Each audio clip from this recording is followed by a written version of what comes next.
I planted a sweet bay magnolia 2 years ago and it's doing great. This summer we had a heat wave in Memphis and I'm curious how much watering I should do to keep a young sweet bay magnolia healthy. And this is Rick from YouTube. So Mary, you have any thoughts about trying to keep that sweet bay magnolia healthy?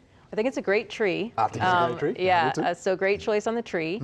I think that it's still kind of young, so during droughts, you might want to give it a little bit of water just to help it get established. Okay, I can go with that. Yeah, but that's the same thing, same question though. A lot of times you treat probably about an inch of water a week or something like that, and try to do that one time instead of you run off, start back again. But I like a sweet bay magnolia too. I had one in my yard.